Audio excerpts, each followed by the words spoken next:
Hello friends, इससे पिछली video में हमने देखा था ग्रामीण परिवार। ग्रामीण परिवार की कुछ अपनी विशेषताएं थी, विशेषताएं भी हमने देखी थी। इनमें था जाति, नातेदारी और जाति पंचायत का कुछ हिस्सा ग्रामीण परिवार में था। किसी की विशेषताओं में आया था कि अपनी ही जाति के अंदर विवाह करते हैं। परिवार में नातेदारियां भी आई थी कि विवाह से संबंधित नातेदारियां होती हैं। संयुक्त परिवार में अधिक बड़ा परिवार होगा तो ज्यादा नातेदारियां होंगी। तो इस प्रकार से अब इसको पूर्णतः समझने के लिए अब हम इनको स्पष्ट करने के लिए देखते हैं आज का न्यू चैप्टर, जाति, नातेदारी तथा जाति पंचायत।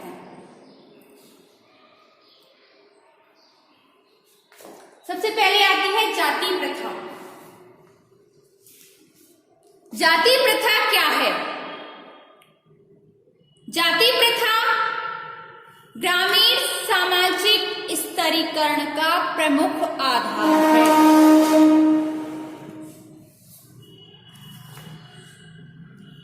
ये हिंदुओं की सामाजिक संगठन की प्रमुख विशेषता है। जाति के अध्ययन नहीं कर सकते हम तो व्यक्ति के बारे में अधिक अध्ययन नहीं कर सकते। जाति के अध्ययन के बिना हम भारतीय सामाजिक संस्थाओं के मूल रूप को नहीं समझ सकते।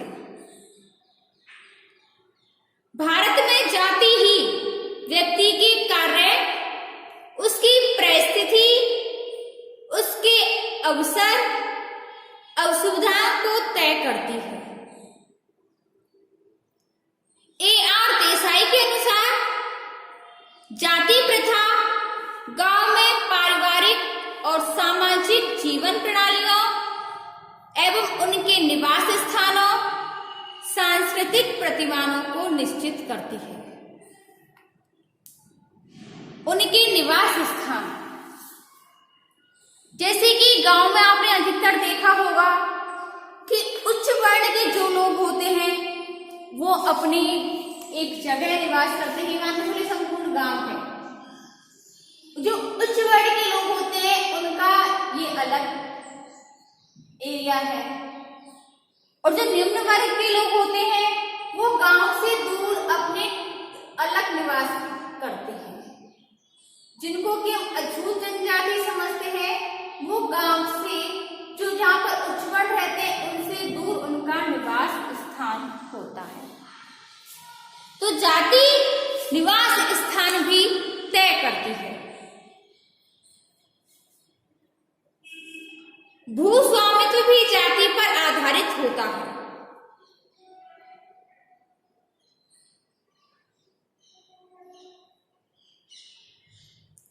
जाति, जिसको कि हम इंग्लिश में क्या बोलते हैं? कास्ट।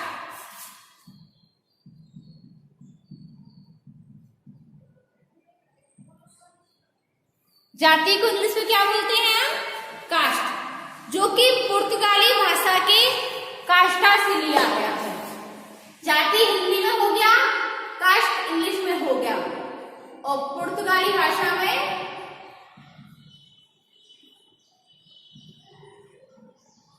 कास्टा।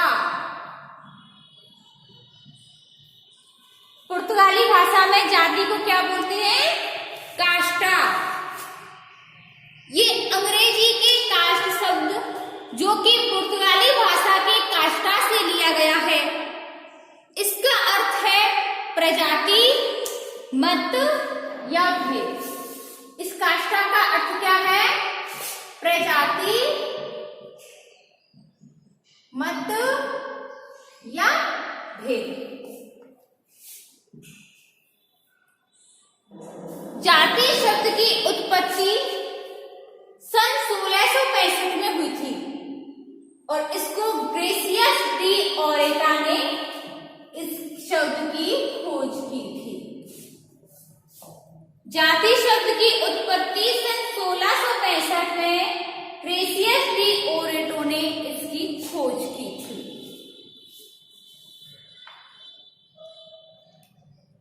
इसको जाति शब्द को परिभाषित करते हुए मजूमदार और मदान ने कहा कि जाति एक बंद वर्ग है और कूले के अनुसार जब एक वर्ग पूर्णतः वंशानुक्रम पर आधारित होता है तो हम उसे जाति कहते हैं। और केतकर के अनुसार जाति एक सामाजिक समूह है। इसकी दो विशेषताएं होती हैं।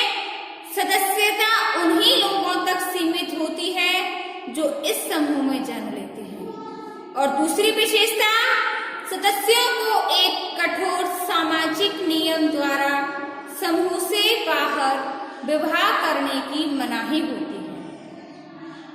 और जाति की तीनों विशेषताओं से स्पष्ट होता है, निष्कर्ष निकलता है कि जाति एक ऐसी सामाजिक व्यवस्था है जो कि अपने सदस्यों पर खानपान, विवाह, व्यवसाय और सामाजिक सहवास संबंधी प्रतिबंधों को लागू करती है।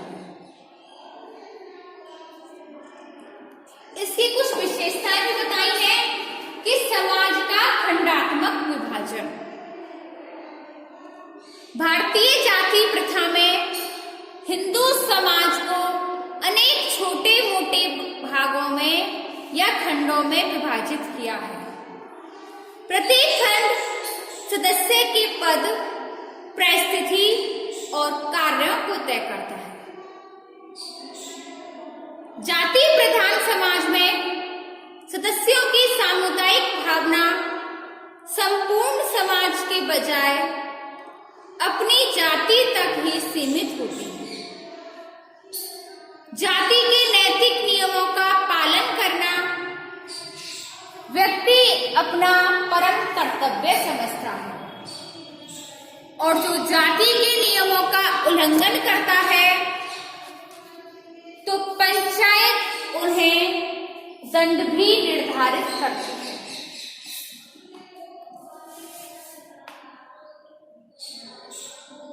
दूसरा है संस्करण। जाति प्रथा में ऊंच नीच का एक संस्करण या उतार चढ़ाव पाया जाता है। समाज में प्रत्येक जाति की एक सामाजिक स्थिति पाई जाती है जो कि इस व्यवस्था में ब्राह्मण सबसे ऊपर होते हैं और इसके बाद क्षत्रिय, वैश्य एवं शूद्र और सबसे नीचे अछूत जातियां होती हैं। और इस संस्करण में जातियों का ऊपर या नीचे गमन करना असंभव है। तीसरी विशेषता है भोजन एवं सामाजिक सहवास पर प्रतिबंध। जाति व्यवस्था में भोजन और सामाजिक सहवास संबंधी नियम पाए जाते हैं। भोजन दो प्रकार का होता है, एक कच्चा भोजन और दूसरा पक्का भोजन। कच्चा भोजन एक व्यक्ति अपने से ऊंची व अपनी जातियों के सदस्यों के साथ या हाथ का बना भोजन ही ग्रहण करता है, जबकि पक्का भोजन अपने समान या अपने से नीची जातियों के हाथ का भी ग्रहण कर सकता है, परंतु शूद्र जातियों का भोजन ग्रहण नहीं कर सकता। एक व्यक्ति किस जाति के लोगों के यहाँ पानी, हुक्का, बीड़ी आदि ग्रहण कर सकता है, इससे संबंधित जातीय नियम भी बने हुए होते हैं। चौथा है परंपरात्मक व्यवसाय।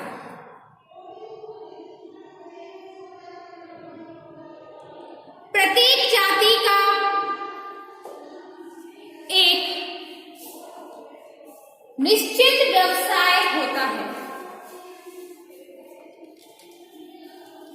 प्रत्येक जाति का अपना व्यवसाय होता है, जिसमें लोग अपने पूर्वजों से उस शिक्षा को प्राप्त करते हैं। प्रत्येक जाति का एक व्यवसाय के साथ संबंध जुड़ा होता है। जैसे लोहार लोहे के कार्य से कार्य करता है, बढ़ई लकड़ी के कार्य करता है, सुनार सोने चांदी के आभूषण बनाता है, ब्राह्मण पूजा पाठ, यज्ञ हवन आदि अनुष्ठान कार्य करता है, धार्मिक कार्य करते हैं ब्राह्मण। नाई बाल काटने के कार्य करता है, ढोली ढोल बजाने के कार्य करता है, धोबी कपड़ों पर इस्त्री और कपड़े धोने के कार्य करता है, जुलाहा कपड़े बुनने के कार्य करता है आदि। इस प्रकार वर्तमान समय में जाति और व्यवसाय के परस्पर संबंधों में भी परिवर्तन हो रहा है। पहले व्यक्ति अपनी ही जाति से जुड़े हुए कार्य करते थे, परंतु अब एक जाति अनेक व्यवसायों में और अनेक जातियां एक व्यवसायों में लगी हुई रहती हैं या जुड़ी हुई होती हैं। उनका अपना परंपरागत व्यवसाय से अब अधिक महत्व नहीं रखता है। पांचवा आता है विवाह संबंधी प्रतिबंध। विवाह संबंधी प्रतिबंध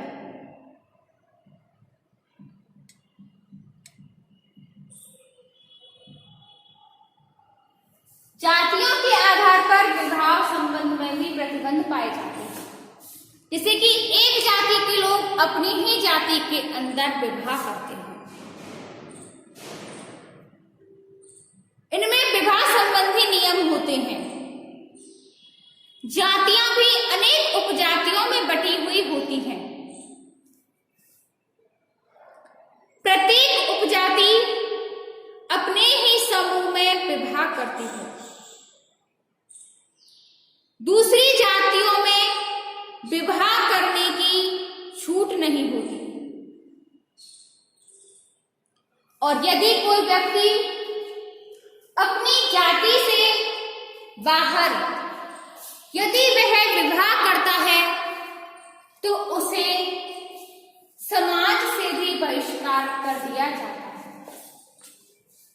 या जाति से बहिष्कार कर दिया जाता है।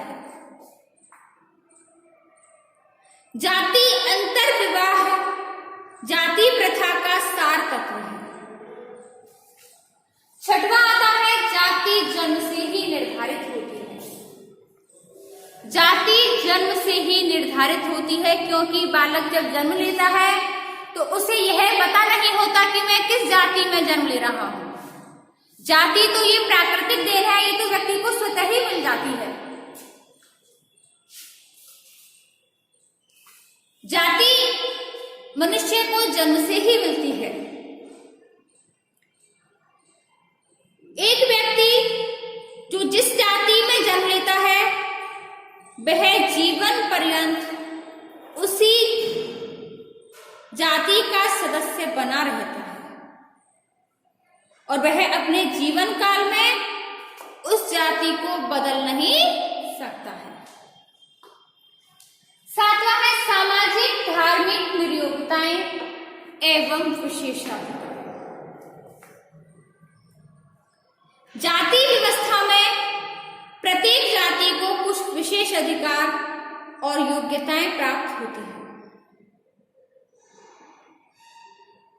ऊंची जातियां अनेक सामाजिक, राजनीतिक, धार्मिक और विशेष अधिकारों का उपयोग करती हैं। निम्न जातियों को कई सुविधाओं से वंचित रखा जाता है। अछूत जातियों को सड़क पर चलने, सार्वजनिक कुओं, तालाबों, मंदिरों आदि का उपयोग करने की मनाही रहती है।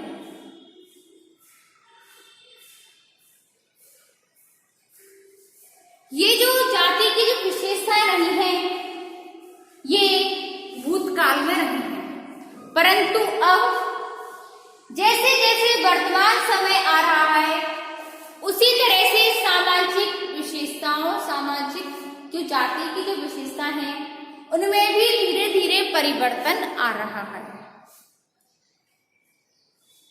और उन परिवर्तनों के बारे में हम जानेंगे अपनी नेक्स्ट वीडियो में।